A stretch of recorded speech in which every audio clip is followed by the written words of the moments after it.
Estamos enlazados en este momento con el doctor Carlos Elizondo Mayer Serra, colaborador en este espacio de noticias, profesor de la Escuela de Gobierno del TEC de Monterrey. Los de adelante corren mucho, Carlos, y hoy hay noticias no muy halagüeñas por parte del Banco de México, que estima un crecimiento bastante modesto de la economía nacional. De acuerdo con lo que se dio a conocer, se recorta pues la expectativa original. La original iba de 1.6 a 2.8%, hoy se recorta a 2.2% en el mejor de los casos. Valdría la pena que comentaras esto y lo que presumió hoy por la mañana también el Banco de México respecto al incremento de las remesas que mandan los connacionales. Esto, lógicamente, no es un logro gubernamental, es sí logro del enorme esfuerzo de nuestros compatriotas que se van a sudar la gota gorda, justamente, sobre todo a Estados Unidos. ¿Cómo te va? Muy buenas noches. Muy buenas noches, Pepe. En efecto, vamos a empezar con lo segundo. Las remesas son una muestra del fracaso de México para retener y darles buen empleo a mexicanos y mexicanas que tienen que correr el riesgo muchas veces con la vida de irse a los Estados Unidos para poder mandar ese dinero. Y si lo mandan es porque saben que aquí las cosas están más difíciles que allá. El presidente, cuando era candidato, criticaba mucho y con razón tanto mexicano que tenía que ir a buscar afuera su modo de vida. E incluso una de las promesas que hizo y que la reiteró el día del triunfo es que ningún mexicano tendría que irse fuera de su localidad, no solo fuera del país, a poder ganar su sustento.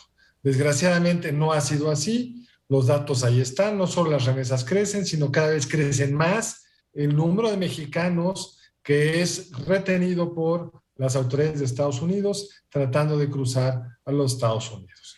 Y es resultado precisamente, Pepe, de lo primero que dijiste. Sí, el Banco de México finalmente se ajusta, todavía un poco por arriba, pero se ajusta a lo que el grueso de los analistas venían diciendo ya desde fines del año pasado, que la economía este año difícilmente crecería más de 2 y el año entrante pues por esa misma rango.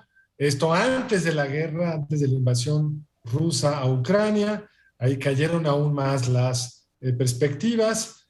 Quizá el último trimestre fue un poco menos malo de lo esperado, pero los cálculos hoy, Pepe, arrojan que si todo sale como se pronostica, este sexenio, la economía habrá crecido alrededor de 2% en todo el sexenio, en los 6 años de administración del presidente López Obrador, cuando antes, con razón, decíamos que teníamos un crecimiento mediocre, porque crecíamos en promedio poquito por arriba del 2 cada año. Eso significa que el crecimiento promedio de México se habrá reducido a 1/6 de lo que teníamos antes. Es una tragedia, sin duda. Hay razones externas que lo explican, la pandemia, pero también sabemos, Pepe, que muchos países ya están por arriba del nivel de riqueza que generaban antes de la pandemia.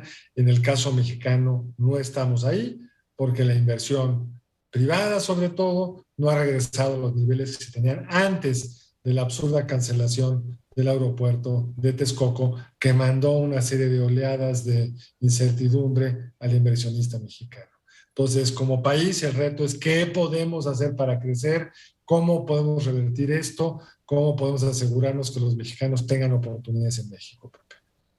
Gracias, Carlos. Gracias, es para pensarse, pero por parte de las autoridades financieras y de la política económica del régimen, quienes tienen la responsabilidad de respondernos justamente a estas inquietudes legítimas. Que te vaya muy bien, Carlos. Muy buenas noches. Buenas noches, Pepe. Gracias.